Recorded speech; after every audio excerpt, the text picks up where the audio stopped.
Dr. Kelli Morgan is a professor of the practice and the inaugural director of curatorial studies at Tufts University. A curator, educator, and social justice activist who specializes in American art and visual culture, her scholarly commitment to the investigation of anti-Blackness within those fields has demonstrated how traditional art history and museum practice work specifically to uphold white supremacy. Dr. Morgan has held curatorial positions at the Indianapolis Museum of Art at Newfields, the Birmingham Museum of Art, and the Pennsylvania Academy of the Fine Arts. She's held teaching positions at Tyler School of Art and Architecture, at Temple University, Wayne State University, and the University of Michigan, where she merged the classroom and the museum gallery to create various anti-racist paradigms for how curators can actively address the complexities of traditional art history, community engagement, and scholarly innovation.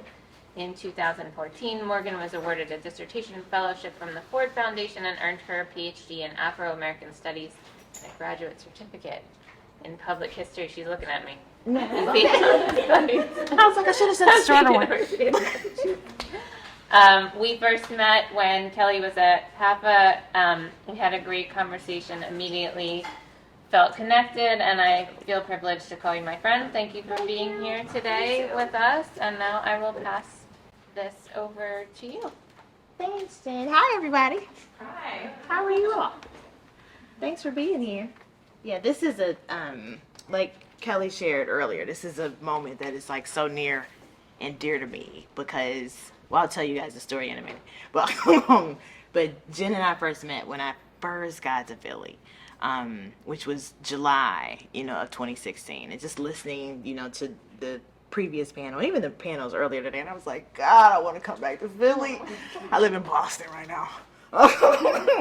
And not, no shade to Boston, but I'm just like, Philly is home. I'm originally from Detroit.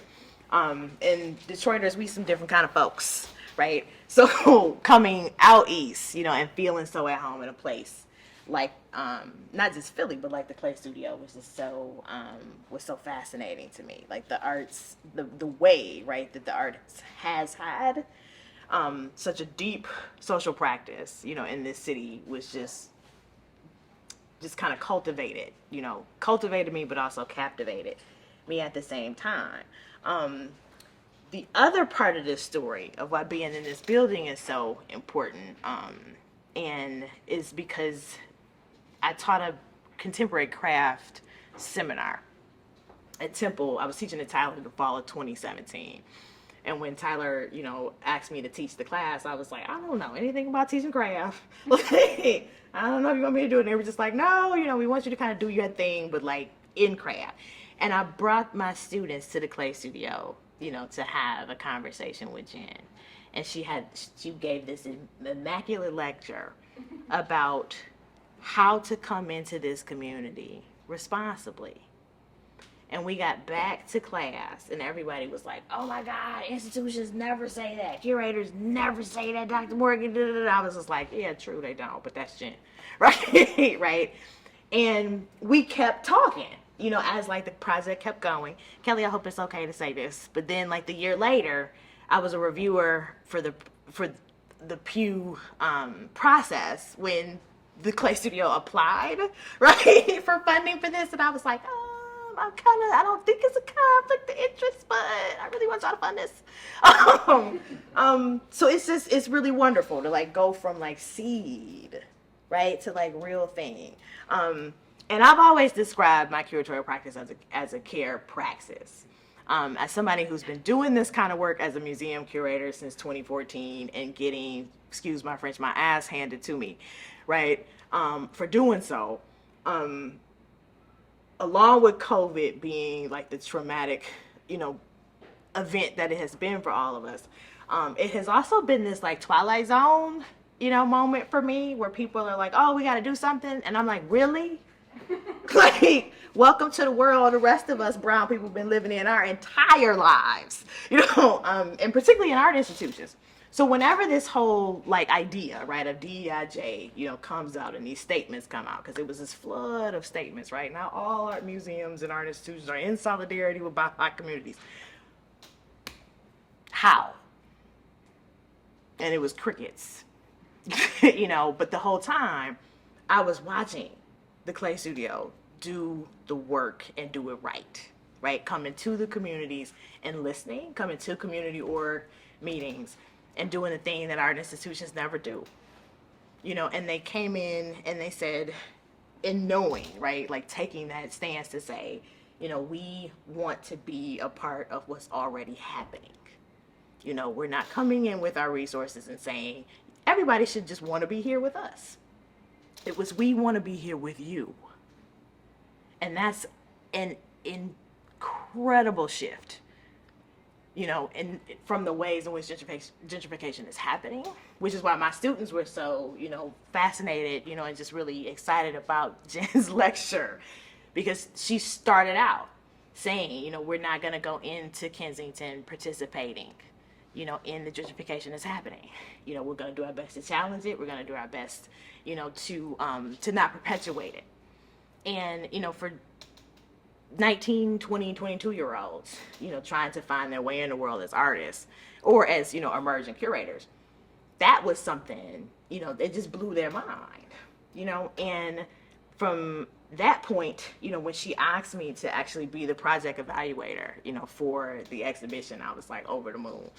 Because I was like, I feel like this project in this building is like my baby in a weird way. Because I was only here for 3 years. Like, I keep getting pulled. I always say the next thing starts before I finish the last thing. So before my time in PAFA was up, I got a job at the Indianapolis Museum of Art. And if anybody, if you are familiar with me, that's probably why you're familiar with me. Because that situation blew up in all kinds of horrible ways. Good ways for me, but horrible ways for other people. So as early as, again, 2016, 2017, Clay Studio was coming into this community, with a very deliberate, right, and a very intentful, or very intentionality, a very specific intentionality. And that approach, is something that I think the Clay Studio can model and does model, for the other major institutions in this city.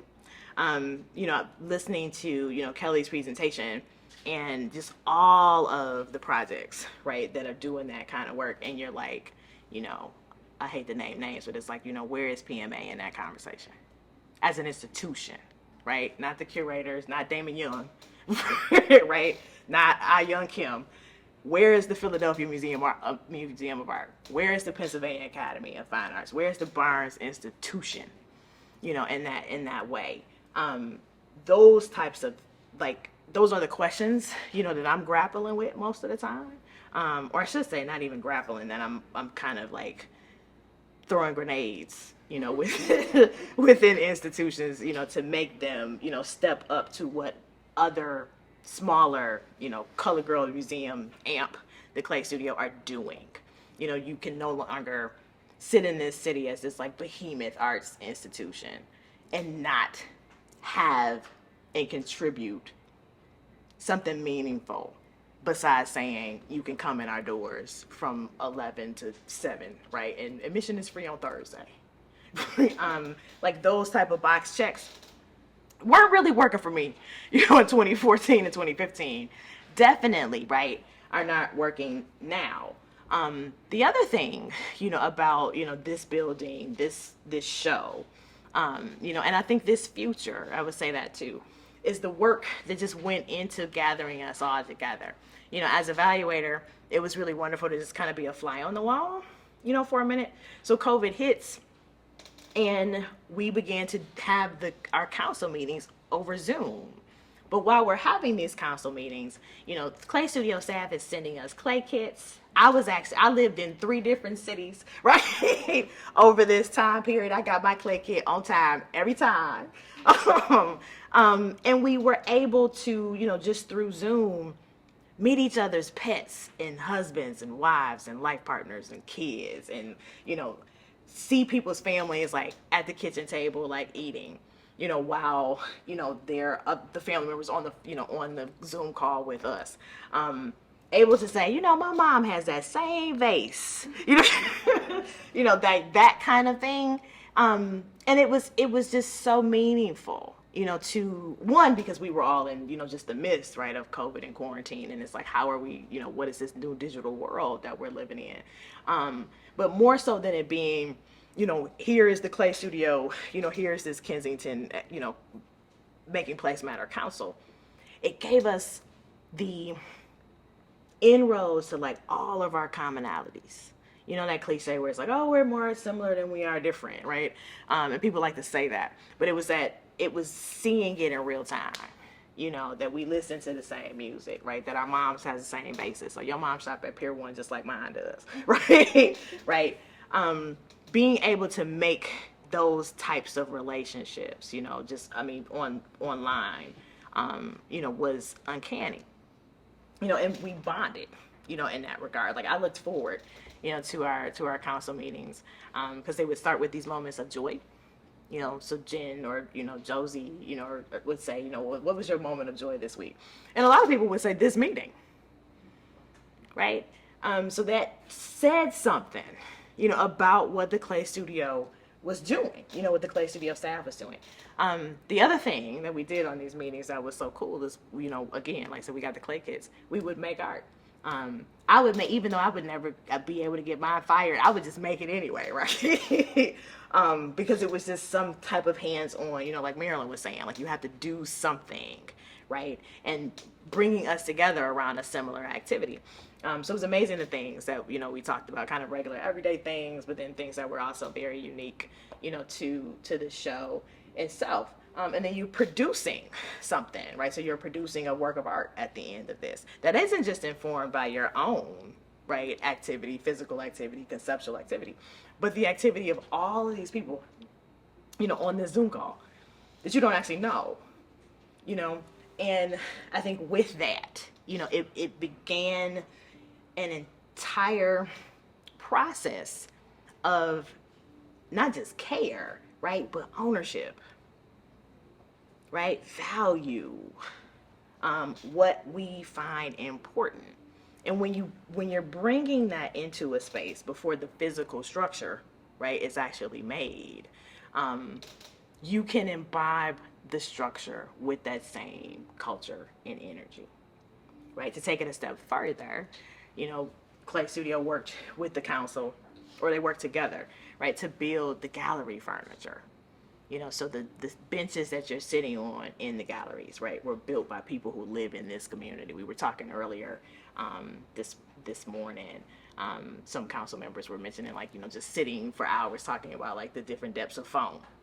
And that's how it's more than just writing a label, right, or saying, here's the community label, right, or here's, like, the black and brown people that we just had informed, this particular point of the show 6 months before the show opens, which is what most institutions do.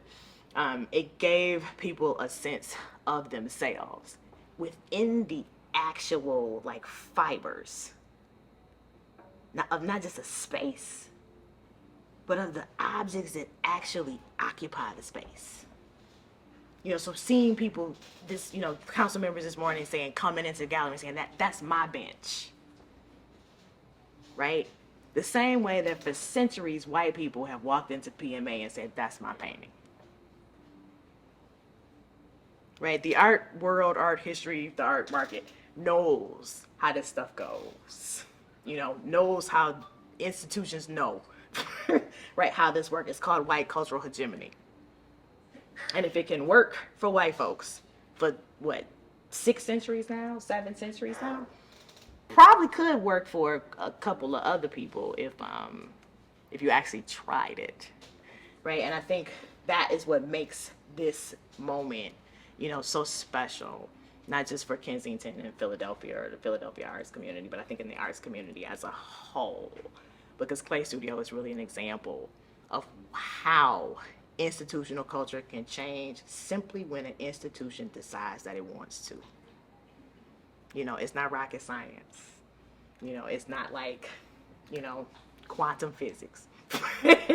Right? You literally do just have to care enough. And if you care enough about objects, you can care enough, about people in that way. This is another slide, demonstrating the way that the council was very as well as Clay Studio staff working together on design. I actually worked, with the council myself to design some of the gallery interpretation, but I won't bore you through all of that stuff.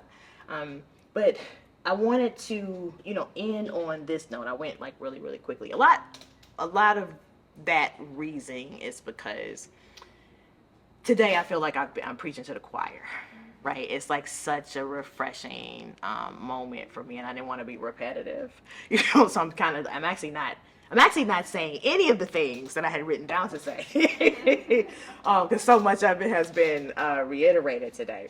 But we're in a moment, where love and care is needed more than anything. I think the one thing that COVID did, other than stopping us all in our tracks, was demonstrating that we can't live outside a community. This individualistic, capitalistic, patriarchal, right? You can name all the words. Way in which we go about life, just doesn't work.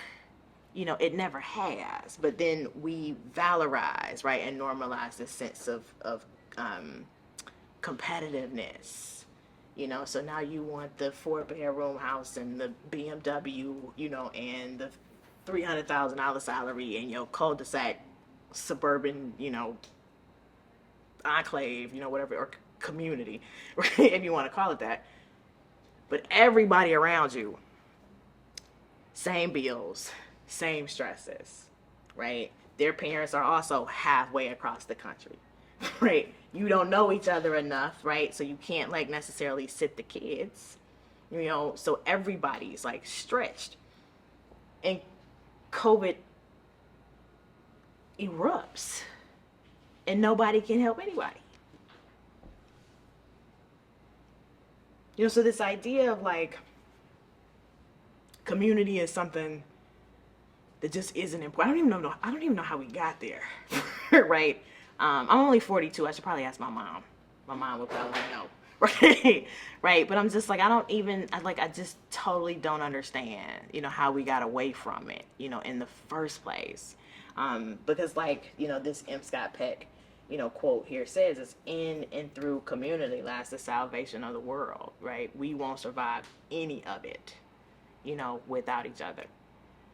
So I will end, by saying that as you move forward, as an institution, as a community, as neighbors and friends, just continue to love and care on each other as best and as hard as you can. Thanks.